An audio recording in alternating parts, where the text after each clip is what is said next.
अस्सलाम वालेकुम दोस्तों, मेरा नाम है ज़ियाउल इस्लाम और आप देख रहे हैं ज़ियाउल कुरान। वीडियो शुरू करने से पहले मेरी तमाम दोस्तों से गुजारिश है कि मेरे इस चैनल को सब्सक्राइब कर लें और साथ मौजूद बेल आइकन को भी प्रेस कर दें ताकि हमारी आने वाली वीडियोस आप तक सबसे पहले पहुंच सके। आपके ताउन का बहुत बहुत शुक्रिया। पिछली वीडियो में हमने बात की थी कि कैसे चैलेंजेस अल्लाह ताला ने मुशरिकों को किए थे और जहन्नम का ईंधन इंसान और पत्थर किस हिसाब से होंगे। तो आज हम 25वीं आयत से शुरू कर रहे हैं। बिस्मिल्लाहिर्रहमानिर्रहीम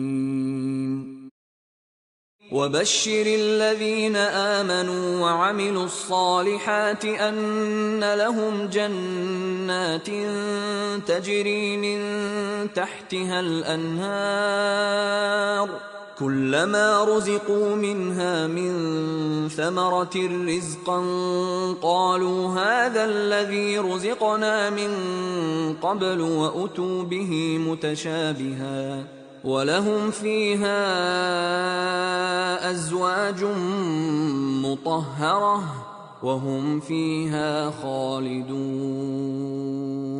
और ए पैगंबर, जो लोग इस किताब पर ईमान ले आए और इसके मुताबिक अपने अमल दुरुस्त कर लें, उन्हें खुशखबरी दे दो कि उनके लिए ऐसे बाग हैं जिनके नीचे नहरें बहती होंगी। उन बागों के फल दुनिया के फलों से मिलते जुलते होंगे। जब कोई फल इन्हें खाने को दिया जाएगा तो वो कहेंगे कि ऐसे ही फल हमें दुनिया में मिला करते थे। उनके लिए वहाँ पाकीज़ा बीवियां होंगी और वो वहाँ हमेशा रहेंगे। जैसा कि पिछली वीडियो की 24वीं आयत में हमने जिक्र किया कि कौन कौन से लोग जहन्नम में जाएंगे, ऐसे ही अब 25वीं आयत में साथ ही जन्नत में जाने वालों का भी जिक्र कर दिया गया है कि उन्हें वहाँ क्या क्या मिलेगा। और ये बिशारत अल्लाह ताला ने हमारे नबी हज़रत मोहम्मद मुस्तफ़ा सल्लल्लाहु अलैहि वसल्लम के थ्रू दिलवाई है। सिर्फ उन लोगों को जो ईमान लाए और कुरान के मुताबिक ही नेक अमल करें, उनके लिए ऐसे बाग हैं कि जिनके नीचे नहरें बहती होंगी। आप में से शायद कभी किसी का एक्सपीरियंस हुआ होगा या आप किसी ऐसी जगह का विजिट किया होगा जहाँ पे दरख्त थोड़ी सी ऊंचाई पर लगे होते हैं और साथ ही उनके नीचे पानी चल रहा होता है। एक्चुअली इसे नेचुरल इरिगेशन कहते हैं, जिसके जरिए पानी डायरेक्ट दरख्तों की जड़ों तक पहुँचता है और उन बागों के फल दुनिया के फलों जैसे होंगे। मतलब यह कि हम देखते ही पहचान जाएंगे कि ये अनार है, ये सेब है, ये अंगूर है और बेसाख्ता हम बोल उठेंगे कि ऐसे ही फल हमें दुनिया में दिए जाते थे। लेकिन यहाँ एक चीज वाज़ेह करने वाली है कि जन्नत के फल बेशक ही दुनिया के फलों के साथ मिलते जुलते होंगे, यानी शक्ल सूरत के हिसाब से वो फल दुनिया के फलों जैसे ही होंगे,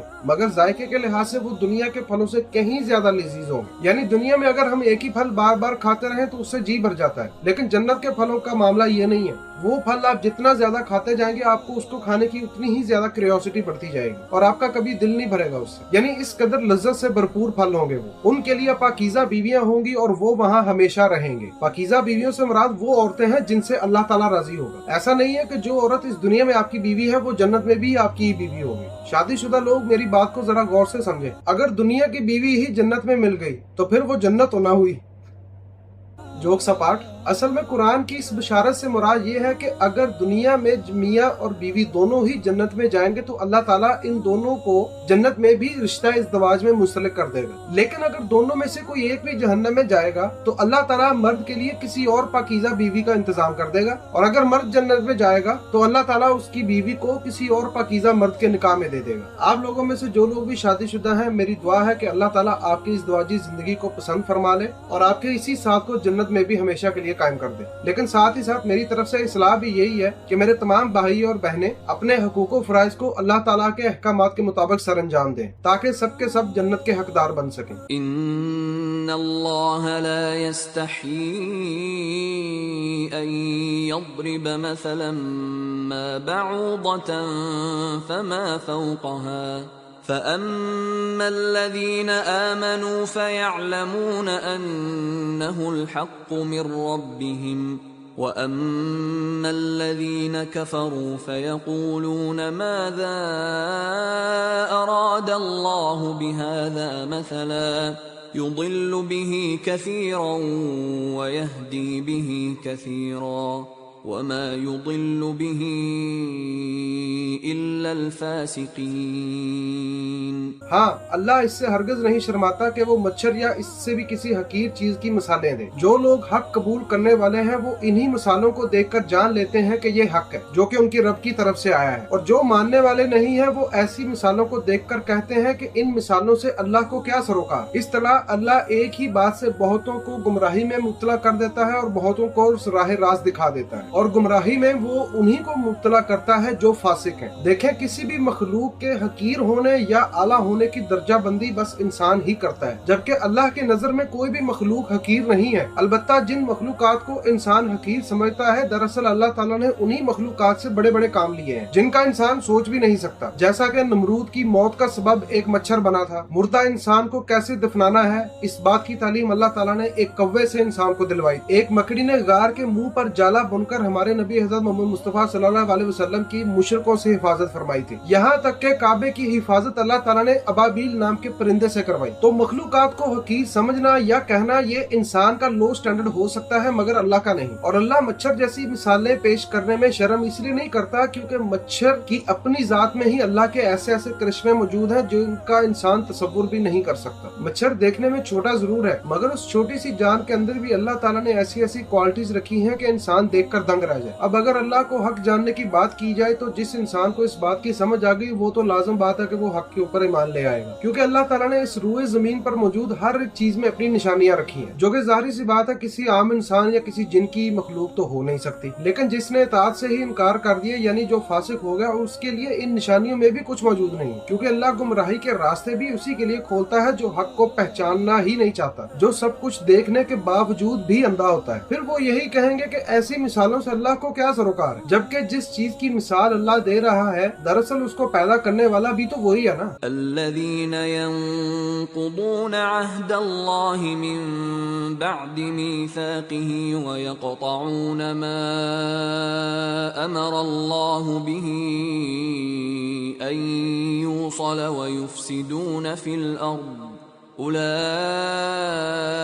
هم الخاسرون۔ اللہ کے عہد کو مضبوط باندھ رکھنے کے بعد توڑ دیتے ہیں۔ اللہ نے جسے جوڑنے کا حکم دیا ہے اسے کاٹتے ہیں اور زمین میں فساد برپا کرتے ہیں۔ حقیقت میں یہی لوگ نقصان اٹھانے والے ہیں۔ ایک بادشاہ جب اپنے ملازموں یا رعایا کو کوئی بھی حکم جاری کرتا ہے تو اس حکم نامے کو عربی زبان میں عہد کے نام سے تعبیر کیا جاتا ہے، اور اس عہد کی پابندی رعایا پر واجب ہوتی ہے۔ اور یہاں اسی عہد کی بات کی گئی ہے جو اللہ تعالیٰ نے تمام نوع انسانی سے اس دنیا میں بھیجنے سے پہلے لیا تھا، جس کی تفصیل سورہ اعراف کی آیت نمبر 172 میں بھی موجود ہے۔ وہاں یہ بات بہت ہی واضح انداز میں بیان کی ہوئی ہے کہ دنیا میں آنے سے پہلے انسان نے اللہ کے رب ہونے کا اقرار بھی کیا تھا اور اس کی عبادت کرنے کا وعدہ بھی کیا تھا، اس کے بعد ہی انسان کو دنیا میں بھیجا گیا ہے۔ اب یہاں ایک بات قابل غور ہے کہ اگر ہم نے پیدا ہونے سے پہلے اللہ تعالیٰ کے ساتھ کوئی عہد بھی کیا تھا تو پیدا ہونے کے بعد ہوش سنبھالنے کے وقت ہمیں وہ عہد یاد کیوں نہیں؟ اس کی وجہ یہ ہے کہ وہ عہد انسان سے سیلف کانشیسنس یعنی خود شعوری کی حالت میں لیا گیا ہے۔ خود شعوری انسان کی اپنی فطرت میں موجود ہوتی ہے۔ بہت سے نیک لوگ اس دنیا سے ایسے گزرے ہیں جنہیں یہ عہد ایسے یاد تھا جیسے کہ یہ ابھی سن رہے ہیں۔ بات کرنے کا مقصد یہ ہے کہ اس عہد کی یاد دہانی آپ کے نفس کی پاکیزگی پر منحصر ہے، اسی لیے اللہ نے وقتاً فوقتاً اپنی کتابیں نازل کی تاکہ وہ عہد انسان کو یاد دلایا جا سکے جو کہ وہ اللہ سے کر کے آیا ہے۔ بعض اوقات آپ کی لائف میں ایک ایسا مومنٹ بھی آ جاتا ہے کہ جب آپ بے ساختہ اللہ کے حق ہونے کا اقرار کرنے لگتے ہیں، بھلے آپ جتنے مرضی گناہ گار ہوں۔ وہ حق کا اقرار اصل میں آپ کی فطرت میں بائی ڈیفالٹ شامل ہوتا ہے، اور وہ حق کا اقرار کرنا اصل میں اسی عہد کا اثر ہوتا ہے جو انسان نے روحانی طور پر اللہ تعالیٰ سے کیا ہے۔ اب اللہ نے جن چیزوں کو جوڑنے کا حکم دیا ہے وہ اصل میں حقوق العباد ہیں، لوگوں کے ساتھ صلح رحمی کرنا، کسی کا حق نہ کھانا اور کسی کے ساتھ کوئی زیادتی نہ کرنا۔ لیکن پھر بھی انسان وہی کرتا ہے جسے اللہ نے کرنے کا منع کیا ہے۔